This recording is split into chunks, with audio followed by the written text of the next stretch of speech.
my name is Alexis Tipton, and I am a voice actress for Funimation Entertainment. We're based in Dallas, Texas, and I've been working for them for about 4.5 years now.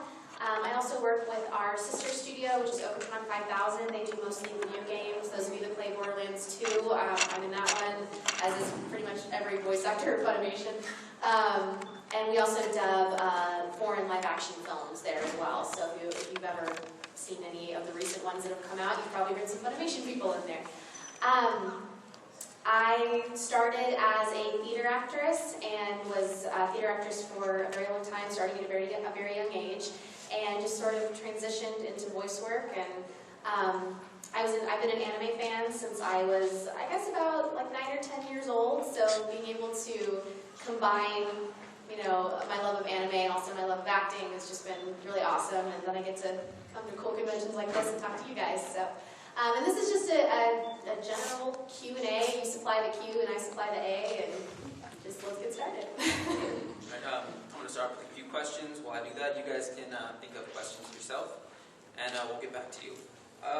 My first question is, out of, you say you've been working for 4 years, but you've been in over like 40 different titles?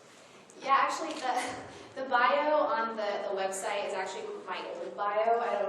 My agents have been wrong. I've actually been in over 70 titles now. Wow. So yeah, it's been, and of course not all of those parts were big parts. Some of them were just little bit parts here and there or additional voices. But yeah, I've been very fortunate to keep getting work. Cool, but which roles did you find most challenging for you? Oh gosh. For anybody that's seen Blood Sea, it just recently came out earlier this year. It's part of the Blood Plus, Blood the Last Vampire franchise. It's a completely standalone title, but it still has the character of Saya, or the name Saya for the main character. It deals with demons and all that good stuff. She was very difficult because her voice definitely goes through a journey throughout the series. She starts off as very happy-go-lucky and very high-pitched, and as the series progresses, I won't spoil it for anybody that wants to check it out. As the series progresses, though, she undergoes some changes, we'll say, and her voice reflects that. We're also coming out with a movie called The Last Dark that comes out later this year that is the continuation of the series, and her voice is probably about an octave lower than what I'm used to doing, like lower than my normal speaking voice. So she's extremely battle-ready and animalistic. And I just scream a lot for her, especially in the movie. And there were a couple of times where I would turn to my director and be like, "Can we stop? I taste blood in my mouth. We need to stop now." So I think that was definitely one of the most challenging characters I've ever done. But definitely very rewarding, and definitely learned a lot from it about voice control. So. All right. In Baka and Test, every character, their avatars. It's stats. It's based on, their how well they do in different subjects in school. What would your avatar stats be? Oh dear. I would suck at math. I would never fight. If I ever got paired up against somebody in an avatar battle and they were challenging me to a math battle, I would lose. I would probably just walk away. Math has never been my strong suit. My best subjects would probably be English and history. Probably be my strongest suits. And of course, if like fine arts or performing arts or something was in there, I'd probably go for that too. Alright. Just one more and we'll fire it back to the audience. Cool. You say you watch anime in your free time. I know you're very busy, you probably don't watch, as much as you used to. Yeah. But what are some of your favorite ones that you watched? Oh gosh. When I first became an anime fan, one of the first series that I ever watched in its entirety was Rurouni Kenshin. So having Lex Lang here is like a huge deal because I've never met him, and I was like, "You play Sano." I was just on a panel with him earlier. That was really exciting for me. Rurouni Kenshin was a real big one. I of course love Sailor Moon. I've seen a lot of Sailor Moon cosplayers over the weekend. That's been really fun. I see one right there. Let me see here. What other shows? Oh, I love Magic Users Club. It's kind of like it's a comedy, but it's a little dirty. It's just a little dirty. I mean, not like a hentai or anything, but it's definitely fan servicey. No, I'll just get it next time. Madoka Magica just came out, and that's one of my favorite. Oh my gosh, mind mind blown. If you guys haven't seen it, definitely need to go watch it. It will make you question everything about Magical Girl series, for sure. To put it lightly. It was the lulz. Yeah, I'm trying to think of what other shows. Yeah, I was real big on Toonami back in the day. Yeah. I would come home from school and I would not do my homework until I watched all of Toonami, and then I'm like, all right, I'm good. I can go do my homework now. Toonami's out of the way. So Outlaws. When I was watching, I guess back in the day when I was watching Toonami, like Outlaw Star, Blue Sub 6, Trigun, Gundam Wing, like all that kind of stuff. A bunch of different incarnations of the Gundam Wing franchise, like a 8th MS Team or whatever it's called. Yeah, shows like that. I don't know. Awesome, yeah. Do you watch Toonami now since it's on, late at night? I haven't gotten a chance because normally when, what night is it usually on? Isn't it Saturdays? Okay. Maybe I should. I keep forgetting about it. I keep forgetting it's like back on television now. TiVo it. Yeah, TiVo. DirecTV. Yeah, DVR, whatever. All right, questions? Questions from you guys. Right here. I've been watching a lot of Is This a Zombie lately, and I found out that you voiced you in it, and I was wondering, do you ever get, when you're playing a character that almost never talks, do you get kind of jealous when the others are doing all sorts of voice acting and you're just sitting there? Well, for you in that series, I actually wasn't the main voice of you. She has fantasy voices, and me and 6 other voice actresses all did one of the fantasy voices. For those of you who haven't seen it, you is this character that she never talks. I don't think she ever talks. Until the last episode. Yeah, until the last episode, and she makes eating noises and things like that. But the main character is always fantasizing about what she would sound like, or fantasizing about, if we were in this situation, what would she say? And every time he has a fantasy about her, the joke is that it's a completely different voice every single time. And so whenever we dubbed that, it was all these different voice actresses depending on the. I did one of the episodes, and I think Jamie Markey was another one, and all these other people, Leah Clark. And then at the bottom there was this subtitle that said this fantasy was voiced by our names. So since I only voiced that one part for her, I just thought it was funny. I'm like, oh, this is a hilarious joke, but every single time she sounds different depending on what his little perverted brain wants you to hear. So that was pretty fun.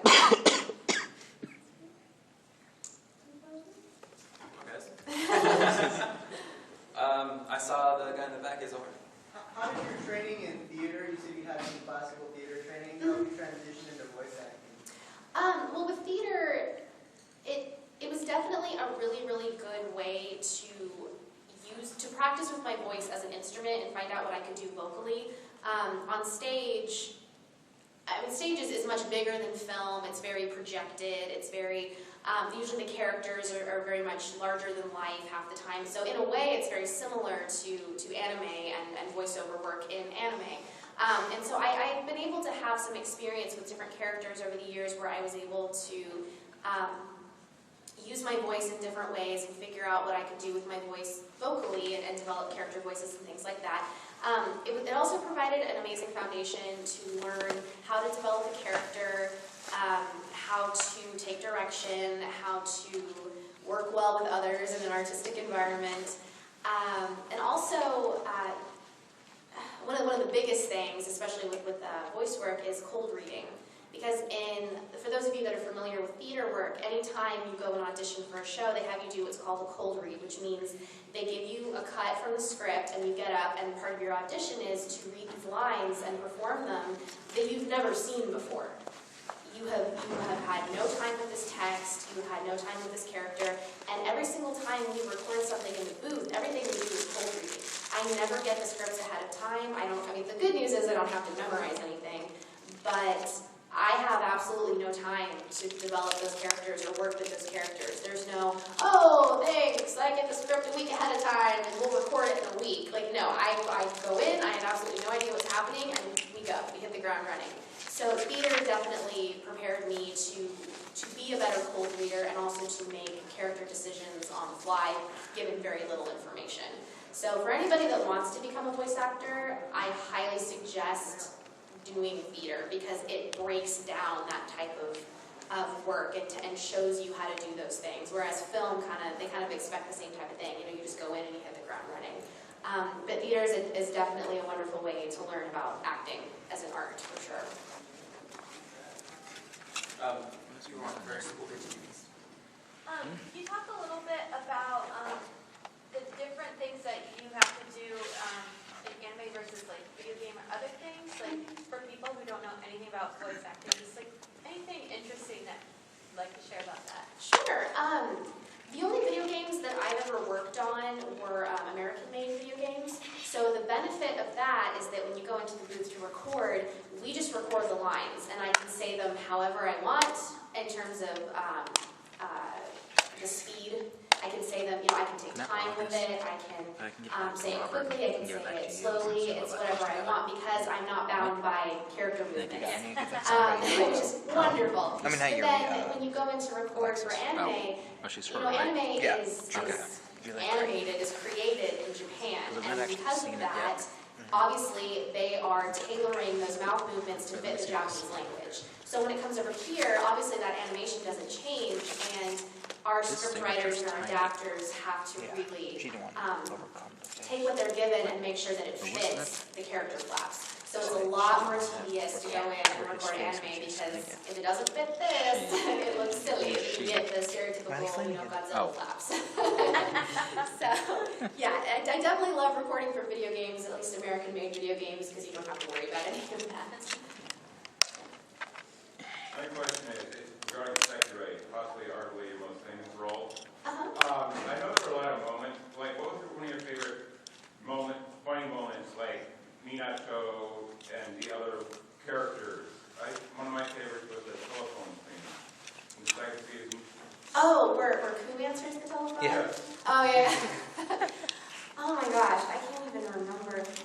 The problem with these questions is that whenever we record a series, we usually record them about 6 months to a year before they're released. Yeah. So I have all this time to forget what we even did.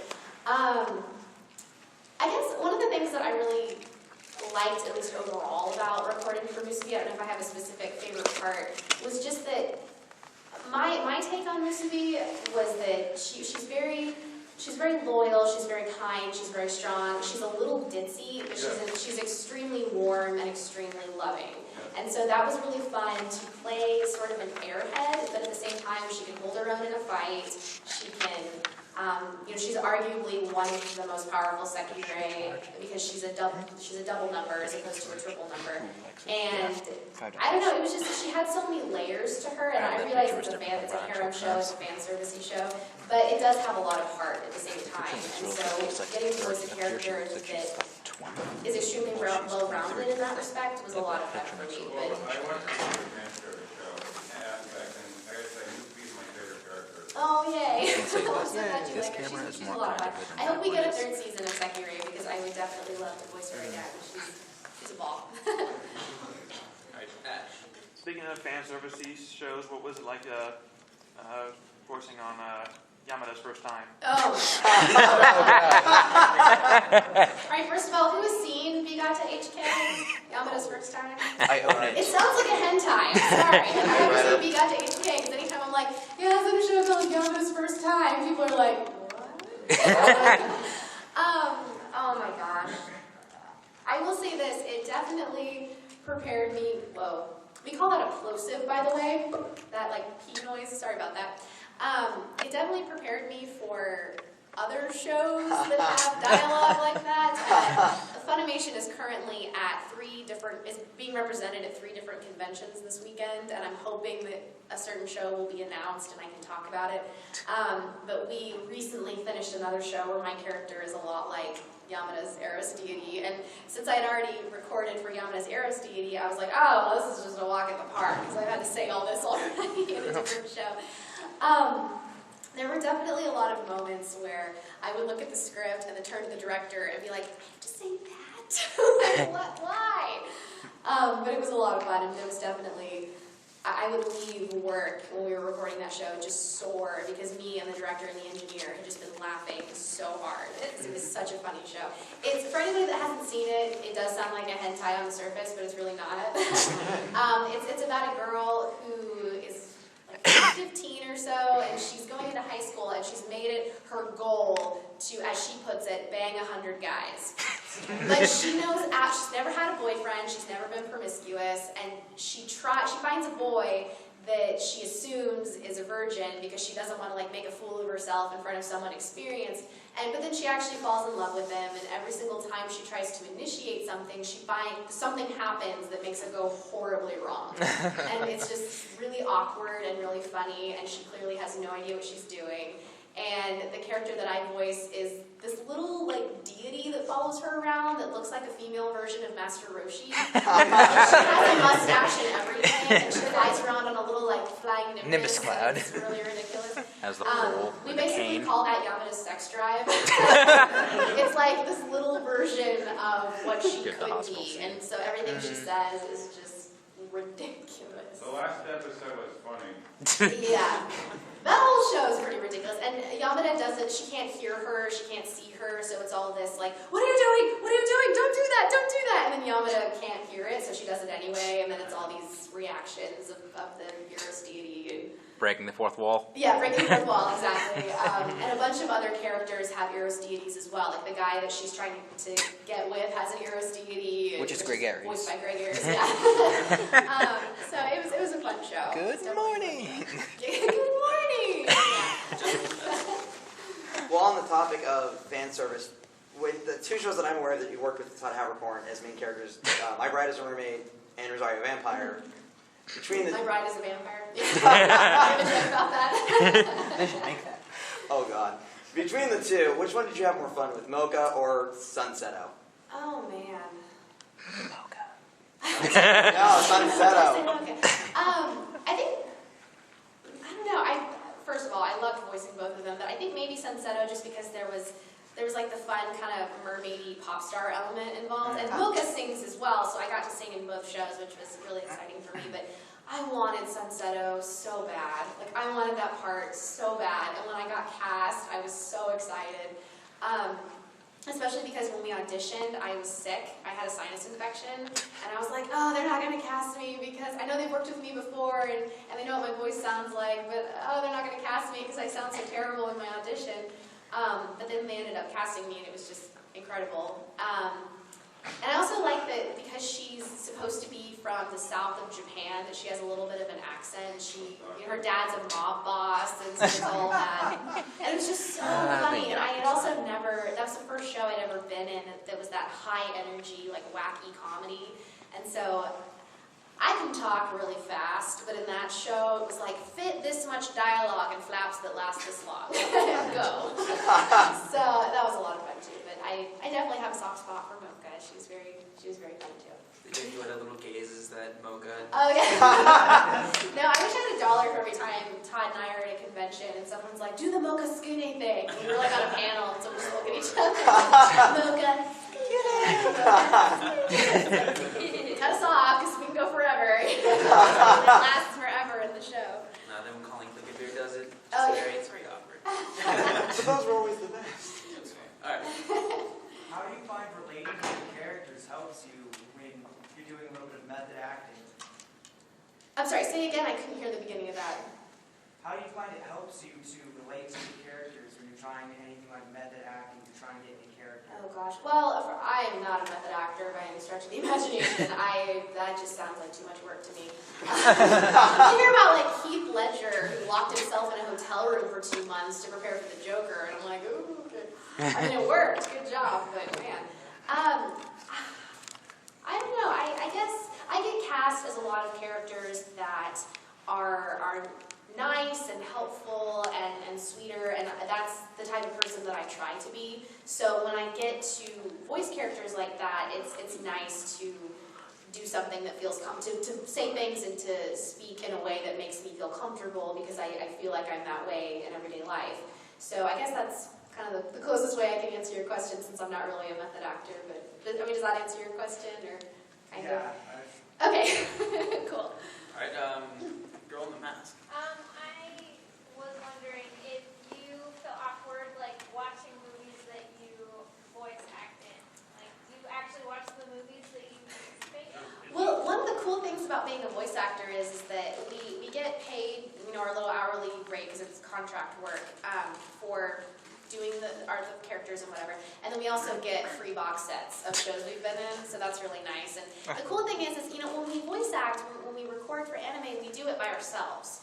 And half the time, I don't know why it works out this way, it just does, but usually I'm one of the first people to record. So I'm recording in a vacuum. Like, I don't have anybody to bounce off of, I'm just talking to myself. And so I love that Funimation is gracious enough to give us free copies of our work, because I love going back and watching it and being able to see the whole picture instead of just what I recorded, and being able to hear other people, or, you know, oh, this scene that my character wasn't in, I didn't see it because my character didn't say anything, so I want to watch this now.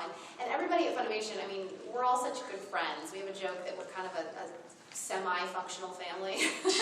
So I really root for my friends, and oh, you know, me and Josh Greeley got cast in the show together. I want to see what Josh did because I didn't get to hear him when I was recording.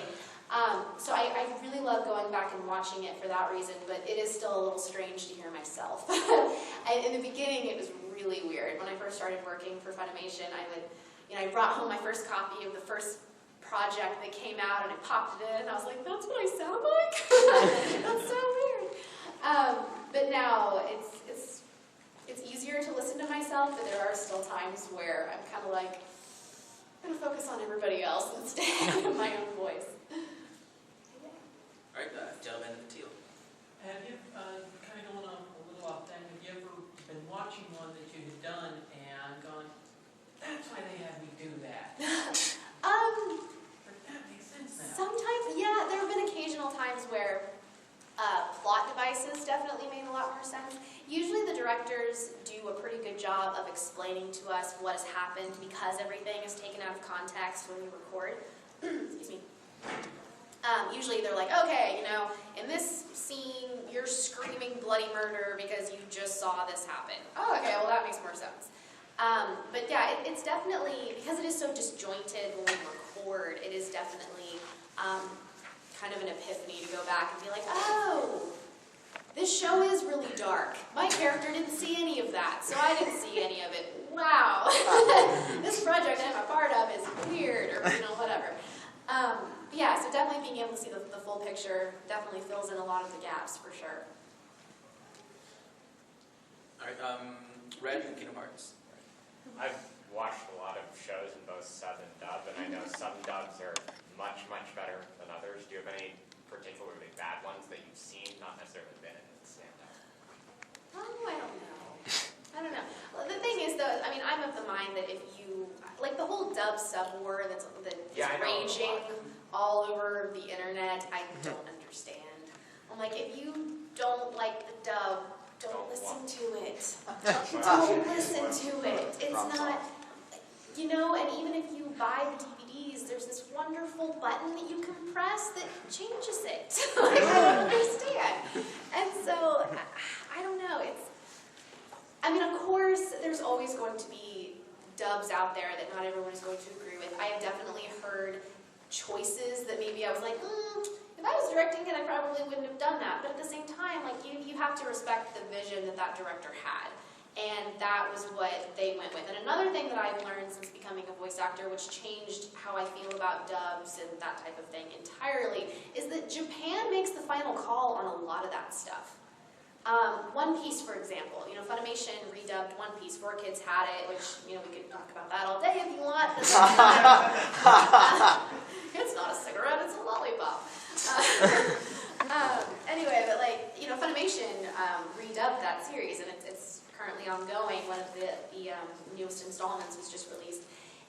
Funimation auditioned a bunch of people for those parts, and they had to choose like their top 3 choices for each character, and they had to ship that stuff off to Japan, and Japan made the final call.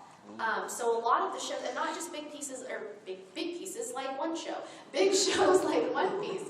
A lot of shows that we get from Japan, they make the final call. Funimation may narrow down the choices, and I don't know how other studios work, I just know this about Funimation.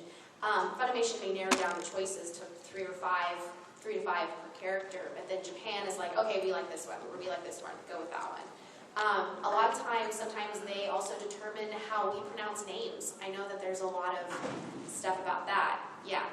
Prime example, My Bride is a Mermaid. For those of you that have seen it, there's a character named Lunar. Or well, we thought it was Luna. Like, because in the Japanese, they always say Luna. And so we're like, okay, her name's Luna. So we called her Luna the entire show. Well, Japan was checking on some stuff, and they said, why are you calling her Luna? Her name's Lunar.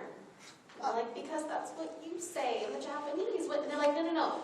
It's Lunar, but instead of saying the Luna, we just say Luna, and like completely disregard the R. But her character's name is Lunar. And so we had to go back and re-record every time we had said her name, because it wasn't right.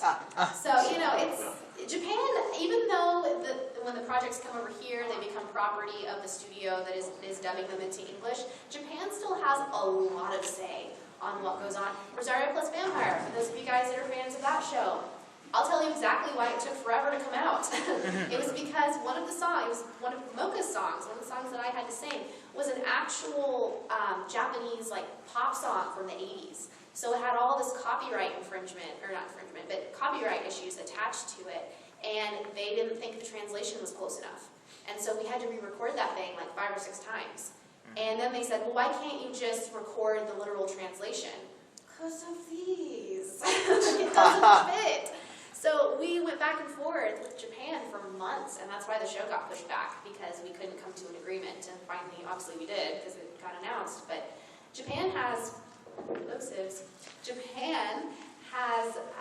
a lot of power, even after the show comes over here. So because of that, I do not judge anybody's dubs anymore, because I don't know the situation that's going on behind the scenes.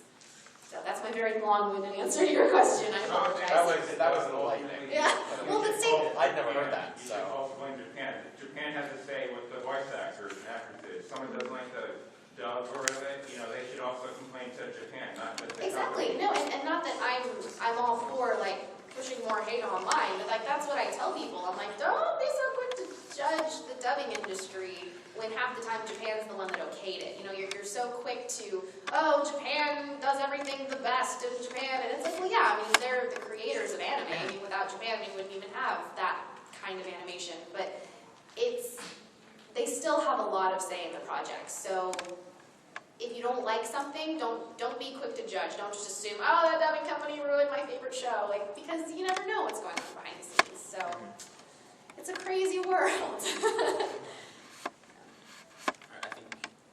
He was next. I have a question. I just finished watching the 2nd season of Baka and Test, and at the ending credits it said, "We'll see you later." And I was wondering because I saw that the manga continues. Oh, does it? Yeah. Oh, that's exciting. And I was wondering if The more you know. New Japan was planning to continue the series with another season. I wish. That'd be so much fun. I can say this question pertains to will there be a 3rd season of Sekiro and Rosario plus Vampire as well? I have no idea. And I get asked those questions a lot, and I'm so thankful that people in this country have enjoyed the series enough to want more. But it also depends on how well the series did over there, which I have no idea. I know Rosario plus Vampire may not get a 3rd season because it didn't do so well over in Japan for whatever reason. It did fantastic over here. Imagine that. And Sekiro did really well over in Japan, and who knows if they'll get a 3rd season of that. So it depends on if there's a market for it in Japan, first and foremost.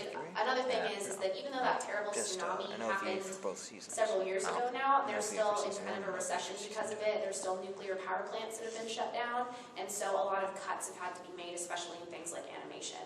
So we may be seeing more stuff like that in the future, but as of now, I have no idea. I wish I did, because I would love to voice Mizuki again. She was so fun.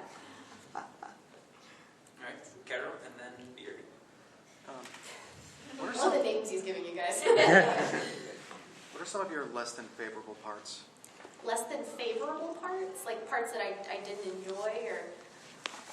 I know this sounds like a cop-out, but it's true. I am just so thankful to get work. I have never done a part that I was not 100% grateful for, and And honestly, just the act of dubbing is just so much fun to me, and I feel like I learn something every time. So even if maybe I think the character is mean or despicable or, whatever, I'm still like, I'm getting to voice this person, excited. So I don't think I've ever, I've had to say things that have been embarrassing. That's kind of close to not liking an experience, but yeah, I mean, all in all, I don't really think I've ever done that I didn't like in terms of voice work. So. I had a question about maybe the way that voice actors' careers are projected over time. As I guess it's a two-parter. One, would you ever consider going into more traditional acting, like in sort of live action? Two, is there like an age axis your voice changes as you grow older? Well, the first question, I still do theater, and I'm also getting into film acting right now. I've been studying, I graduated from college about a year ago, and after that, I just kind of like threw myself at film study because I didn't want to do that while I was still in college. I wanted to pursue a plan B, for lack of a better term, because acting is so unstable. But I'm definitely not alone in the fact that I do other kinds of acting outside of voice work. At least at Funimation, I can't think of a single person that doesn't do some other kind of acting or has some other kind of artistic job, whether it's directing or writing or like Tia Ballard. Those of you who know Tia Ballard, she's a voice actress, but she's also studying to do animation. She's a wonderful artist, and she writes animation scripts for like little shorts and things like that. And so, yeah, I mean, a lot of us have definitely not pigeonholed ourselves in just anime voice work. Some people do book on tape, some people do commercials. There's so, even just in voice work, there's so many different things you can do. And like I said, I can't think of a single person at Funimation that doesn't do something else on top of voice work. In terms of your voice changing, I know that I don't think age, at least right now, is much of a factor because a lot of the people that are employed at Funimation they're in an age where their voice has settled. That they're not like so old that their voice has changed, but they're not so young that they're going to go through puberty and it's going to change again. I mean, the closest thing I can think of is like Aaron Dismuke, for example. He was the original Al in Fullmetal Alchemist. He played that character when he was 9 years old. And that's why now Maxie Whitehead is that character, because Aaron went through a wonderful thing called puberty and couldn't be Al anymore. So, but he's definitely an exception. I think he's probably the youngest person that has been employed at Funimation. Actually, the leading cause of vocal change is smoking. Like if anybody smokes at Funimation, which an astounding number of people do, and I don't understand it. Like, protect this.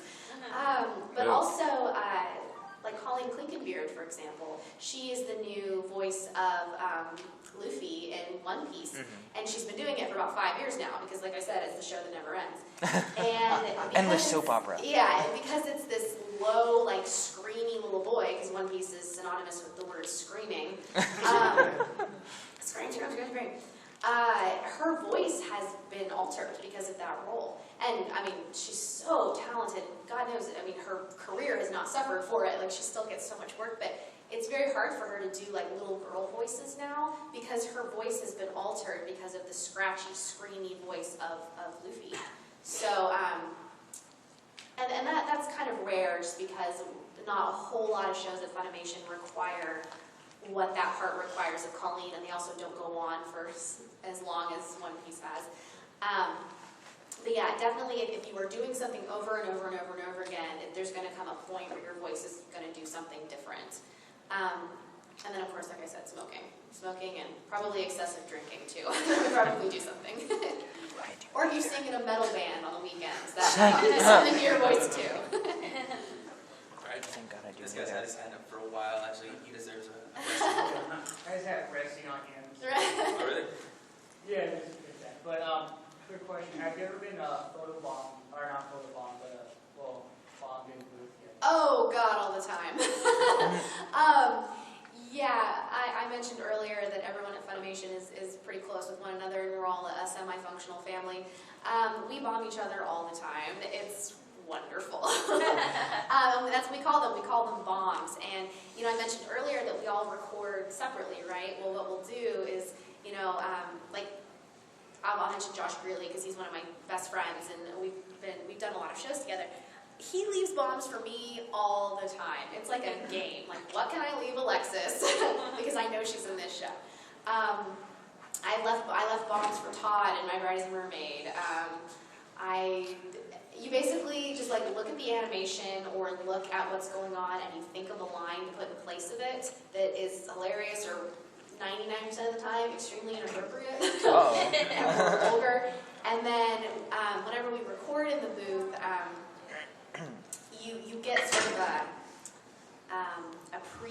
a little lead up to your line. So you'll hear some of the animation, or I say a line right after this character, so their line is going to be in like the prelay leading up to my line.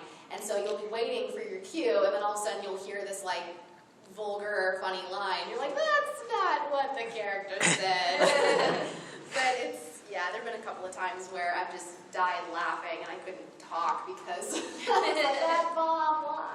And the director never warns you, it just plays. And you're looking at the script, and so you're following along, and you're like, okay, they're going to say that line, and then it's my line, and then that's not the line you hear. So I would share some, but this is a PG-13 panel. So involves a lot of cuss words. I hear that when Chris Sabat does it, you guys call it sabotage. Sabotage. Sabotage. Oh God, Chris Sabat. Chris Sabat is the biggest prankster on the planet. Like, never challenge him to any kind of pranking war. You will be sorry. Okay. He will break into people's hotel rooms. Like, that's how. Whoa. It's bad. Like him and Marina. You are ever at a convention with Sabat and Marina Valencia, steer clear. Oh my gosh, they are the biggest pranksters on the planet. April Fool's Day, if I'm scheduled to work on April Fool's Day, I want to cry because something might happen. Because Funimation is like the highest concentration of pranksters in the area, so it's ridiculous. But. Oh God, I've heard some of hers. She broke into J. Michael Tatum's house. Yes, she did. She broke into J. Michael Tatum's house, and she also sung him a song about clowns, which he's horribly terrified. He has an phobia of clowns. Yeah. I think Joe over there should pay him a visit. Right. No, it's bad. Like, they were at I think it was Fright Fest at our Six Flags in Dallas, and they have all these people running around, dressed up as like, creepy characters and whatnot, and some of them are zombie clowns.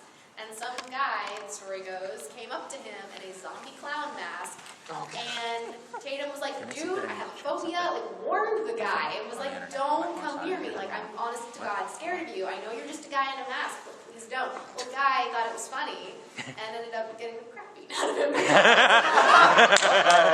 got kicked out of the park. He warned the guy, as far as I'm concerned. Like, if someone tells you to stop, you need to stop. But yeah. Yeah, exactly. That rubber mask isn't going to save you. And J. Michael Tatum's like 6'4". He's a big guy. That's taller than me. Yeah, he's a big teddy bear though. He's awesome. Unless you're dressed as a clown. It's the other side of him. Well, I got a question. Do you ever get recognized in public?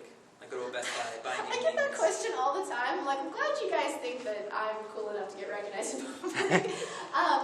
The only times I get recognized in public are if I'm at a convention just walking around and people already know I'm a guest there, or my community theater people recognize me because if I'm up there, sometimes I teach classes like for youth, like theater classes, and I've had people sign up for my class because they're like, you're a voice actor and I follow your work and I know who you are.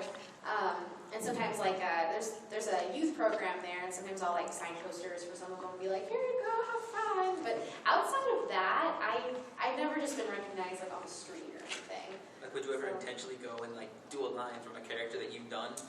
Because I know that. They probably just look at me like I was a weirdo. They like order a coffee as Mizuki or something. I know that what's her name? Voice actress plays Azula from Avatar: The Last Airbender. She actually went to a Best Buy and she started screaming as Azula. Oh my God. To like the person that was looking at the Avatar DVDs. Oh my God. That's wonderful. That's a little different though. I mean, since that was made in America, like more people have access to it since it's on on Nickelodeon. So maybe if like some of the stuff I've been in was on mainstream TV or whatever. Toonami, you always get that. That's true, yeah. And One Piece is apparently on Toonami right now. It brought it back. Yay. Yeah. It's too far ahead. I'm so jealous of people that have lead roles in One Piece. Okay, we just released like 200 something here in America, and they've recorded until like almost episode 300. Japan's on episode like 600 something, and it's still going. We've been recording the show for 5 years. So jealous. I mean, the good news is there's so many characters that it kind of just keeps recycling. So it's like, oh, we haven't used you for a while. Come back and record One Piece again. People forgot what it did. Let's do this again. All right. Round code. I have a question. Do you ever have issues or troubles with a character, say you did it like at the beginning of the season and then they don't call you back till like, 6 months or a year later, and you're like, okay, yeah, do that character you did at the beginning. You're like, the voice talking. Well, sometimes, thank God it's never been that long. Okay. There have been some times where we've been a little slow to get second seasons or things like that, and so a lot of time will go by.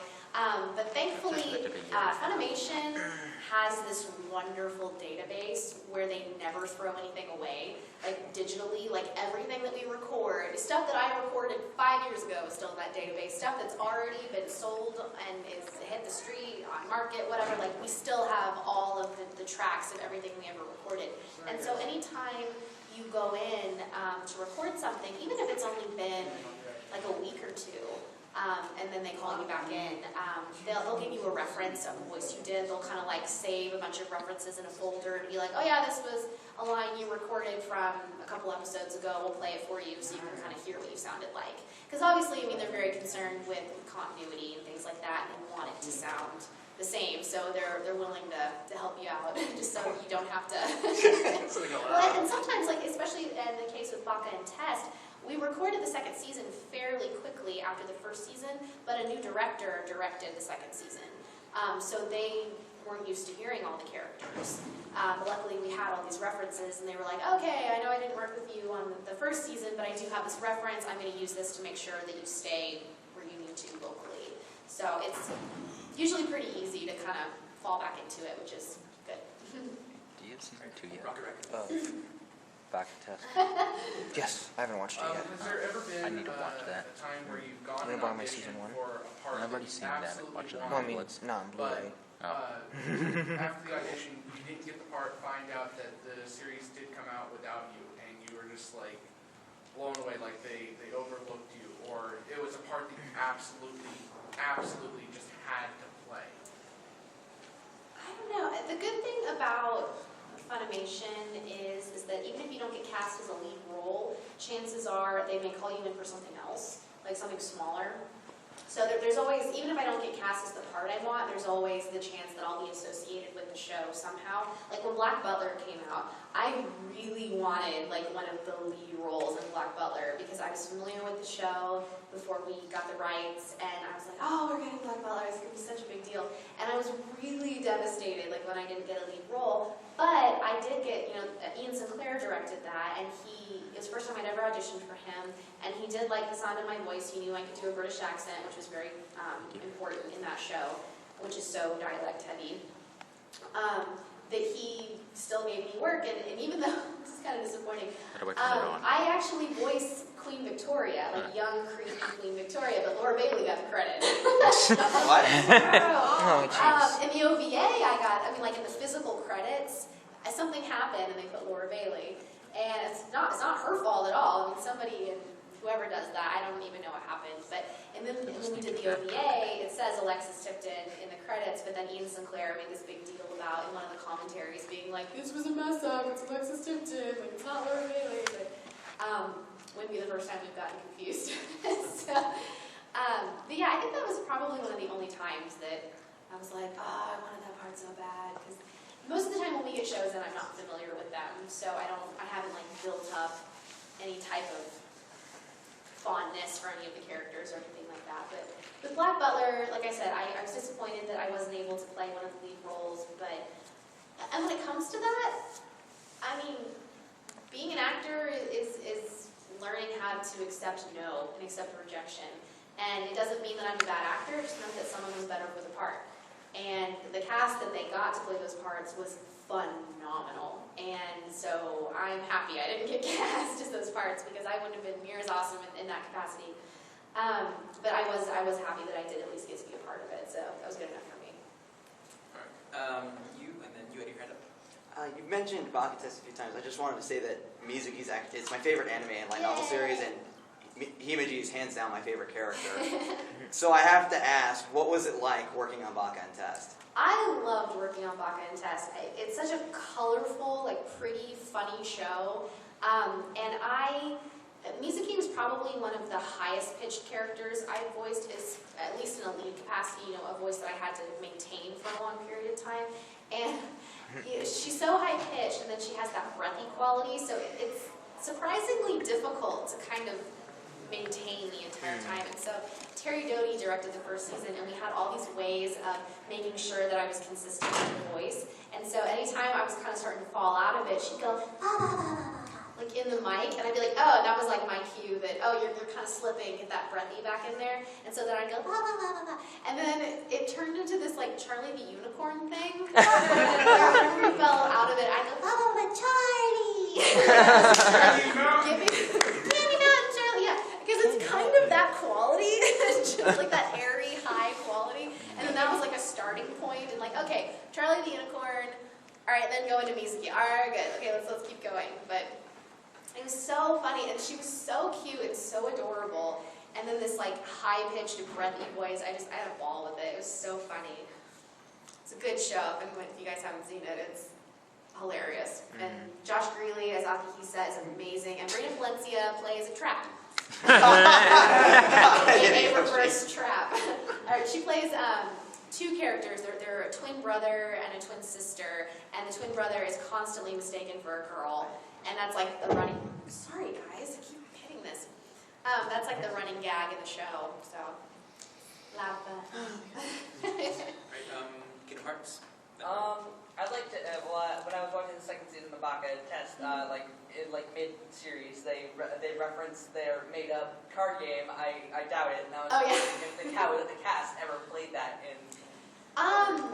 We never played it together, but it's very similar to the card game BS, only you actually say... there's a panel.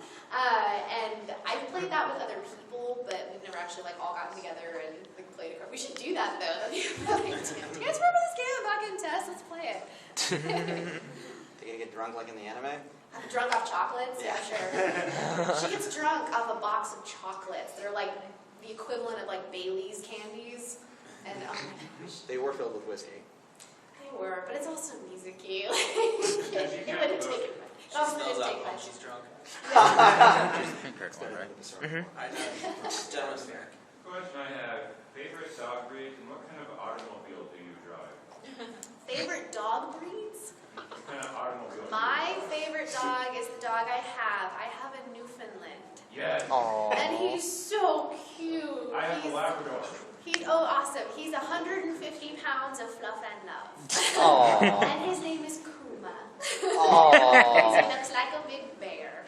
And he has a girlfriend down the street that's a Great Pyrenees, and they're cute. And as far as my automobile, I'm actually in the market for a new car right now. But the one that I currently have is a Chevrolet Cobalt in bright cherry red. Ooh. Because I'm sassy. I'm going to switch it back to anime. I want to talk to you about Baka and Test. Throughout the series, it references other animes, normally older ones that the people that are watching Baka and Test won't really get. There's one in specific. You said you watched Toonami. You remember G Gundam? Yes. There was an episode where Himeji made food. Yeah. But she made only a certain amount until they had a swim contest to see. All right. The winner eats none contest. Yes. Because her food's so bad. Clips they played were from G Gundam, and I was freaking out. It's my favorite. There's also Darkstalkers references in there. Yeah. Remember Mizuki's avatar? Morgan. Morgan. Is that her name? Yep, Yeah, Morgan. She's like, don't look, it's too sexy, no. And then Greg geek out when you're watching that. Yeah, no, sometimes I do, and it's so funny because I'm one of the people, because everyone at Funimation, we obviously really like what we do, but not everyone at Funimation considers themselves anime fans. So, and some people look at Funimation and they haven't seen any anime, so a lot of those references they don't understand. But then, people like me and like some other people that work there usually see it and are like, oh, it's hilarious. Back to My Bride is a Mermaid, anyone that's seen that show, they have animated characters from other shows in the background. So it's this game of, oh look, there's Trunks and Vegeta. Oh look, there's Asuka and Rey. Is that Goku waiting for the bus? Come on, like their the hair is the exact same, their clothes are the same. Like Asuka and Rey are in the Evangelion schoolgirl outfits, and then everyone else is in the My Bride is a Mermaid schoolgirl. And then Goku's just like waiting for a bus stop, and it's hilarious. They're all over the background, they're like little Easter eggs. It's so funny. Alright, Mask, and then the guy with the hair. The guy with the hair. You said that Funimation's in Texas. You live there. You travel when you're wanting to audition for whatever. I'm actually really lucky. I live about 20 minutes away from the studio. So I can, even if they need me for like a pickup, which is just oh hey, something happened and we need you to get this one line again. I'm like, all right, I'll be there in 20 minutes. But some people travel a lot further. Some people, one of the requirements of working for Funimation though is that you have to live close enough to where you can go up there at the drop of a hat. So if you live more than say an hour or two away, at least when you're getting started. Some of the people that work at Funimation now live in Los Angeles, and then they commute back and forth. But as a new talent, they want you to be as close as possible so that you can commute. Okatron 5000 studio, though, is in a place called Richardson, which is a little bit further of a drive for me. With traffic, that could be anywhere from an hour to an hour and a half.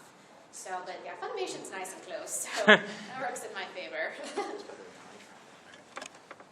So if I moved in with my cousin in Arlington, I would be able to. Yeah. Arlington is I'd say like 45 minutes away from Funimation, 30 to 45 minutes. So yeah, no, that would totally Yes. work. You know this for a fact already. I think remember you get things. You guys get keys, don't you? Oh, yeah, Funimation is in a permanent state of lockdown because we had an incident with a crazy fan. What? Do tell. Do tell. So everybody that works at Funimation that is on salary, because Funimation isn't just, obviously we're not an animation company, but we've got production side and we've got marketing side. It's one big building. And so, everybody that's on salary that works in art department or marketing department or all that, they all have badges, little key cards that they are able to get in the building with. There's also a door that separates production side with marketing side, and you need a key card to get through that. But then if you're just talent, like me, that goes up there, there's a secretary there, and when she sees you, she pushes a button and the door opens. So, yeah. I think actually J.B. Markey is that it happened to her. That's why it's on lockdown. Well, I wasn't there when this particular incident happened. I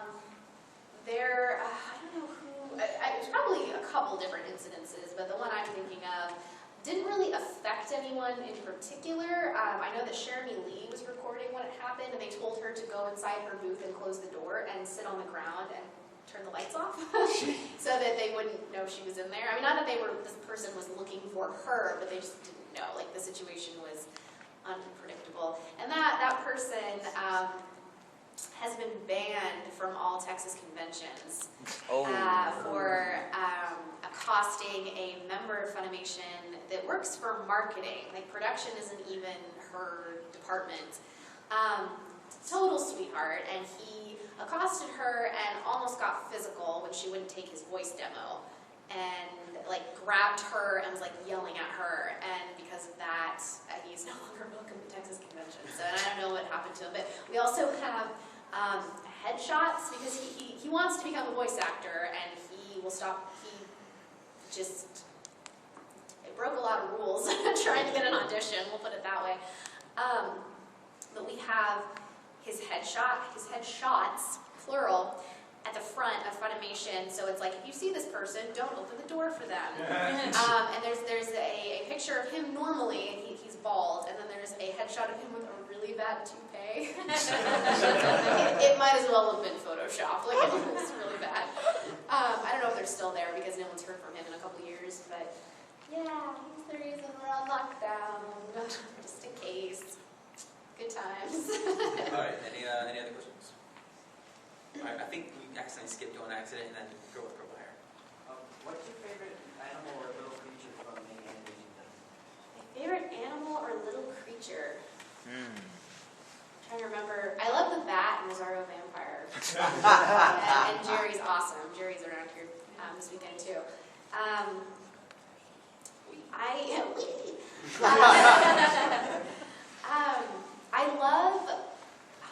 I wasn't really in this, but I love the little panda in FMA Brotherhood. A little bit like Mei Mei or something. Xiao Mei. Sorry. She's really cute. I'm trying to think of shows I've been in, like little creatures. Todd Habercorn as the dog in Blood Sea is pretty cute. We called him Dog Habercorn after that. Because the character's name is just Dog. So like, it's Dog Habercorn. Yeah, I don't know. I don't know about shows I've actually been in. But definitely like the panda in FMA. She's pretty cute. Okay, at conventions, like, what's the etiquette with asking voice actors to, like, do a voice? Like, for example, You just ask. Vampire Mokashi, for example, if we were going to ask. Just ask. We call that dance monkey dance. Yeah, I was too. Is it cool to be like, can you please do that? Or is No, it like, honestly, I think it's fun. I mean, as long as you have a line for me, because like I said, we record these things 6 months before they get released, and that's plenty of time for me to forget what I said. So, if you have something you would like me to say, then I can say it. Skooning. Oh, Skooning.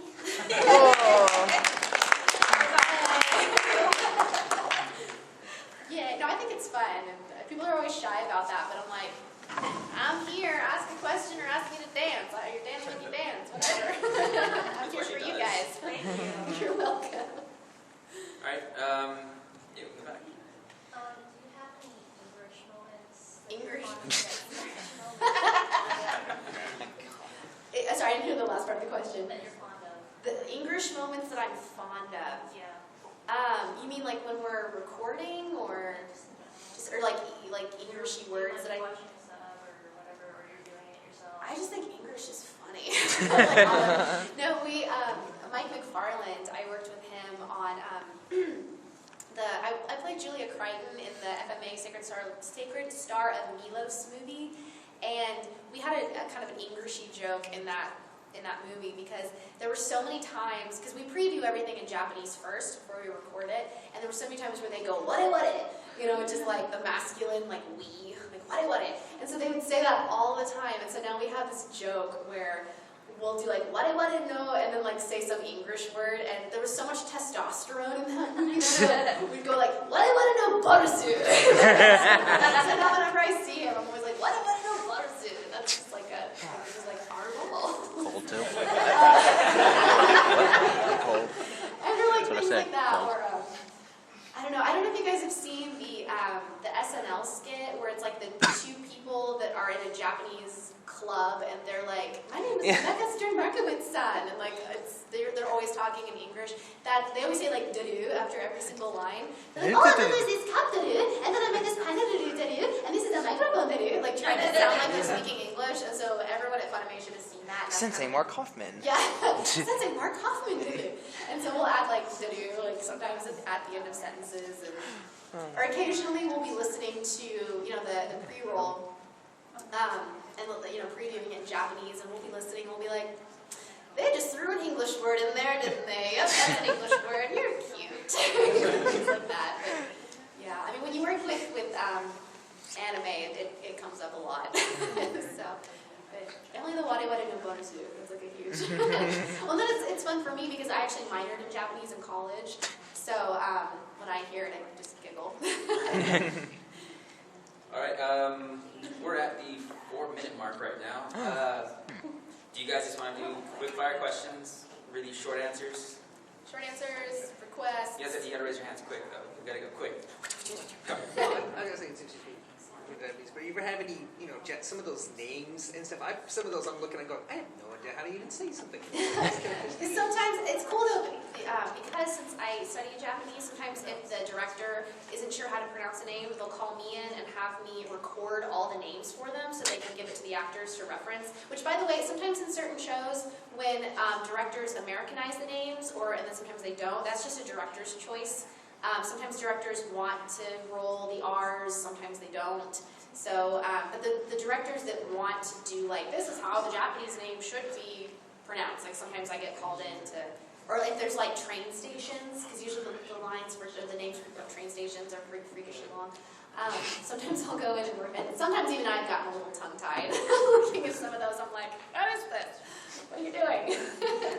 All right, back to Kingdom Hearts and then Skeletor. Oh. All right. The thing you were talking about, Blood Sea, is it like sea as in like ocean, or is it sea as in C, sea? the letter C. Okay. Yeah, and it stands for Clamp because Clamp did all the artwork. If you guys are familiar with like Tsubasa and 1999, and it's the same artwork. So yeah, beautiful art style. Spider people with really long limbs. Surrounding Baka and Test, there's a I saw a forum post, and apparently there's something between Minami and Mizuki, and it's become like it's like people ship them? Yeah, it's become like it's become the equivalent of Twilight, and I want to know what side you would side with. What? The non-Twilight side.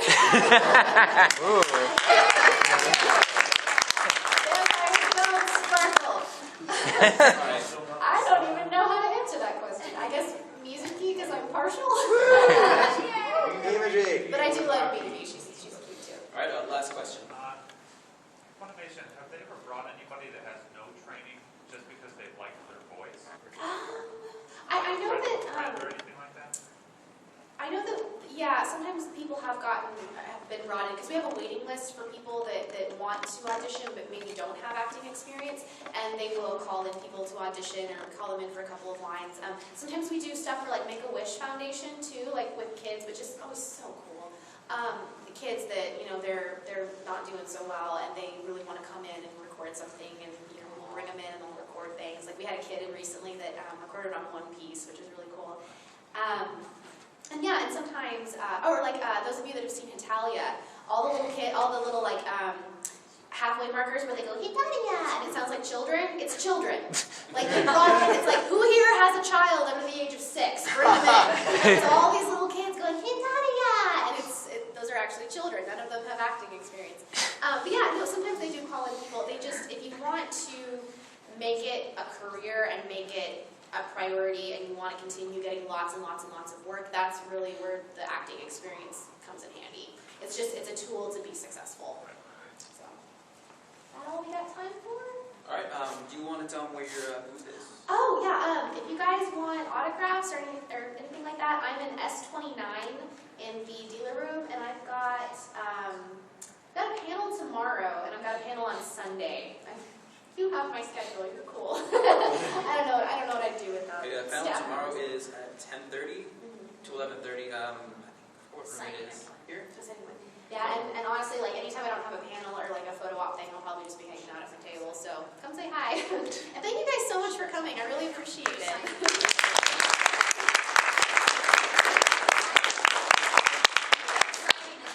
Oh yeah, my signing is right now. 4:30 at your booth. Okay.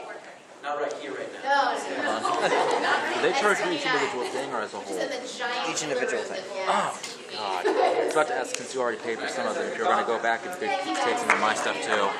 But I see now that that would be mean to ask. It'd be impossible.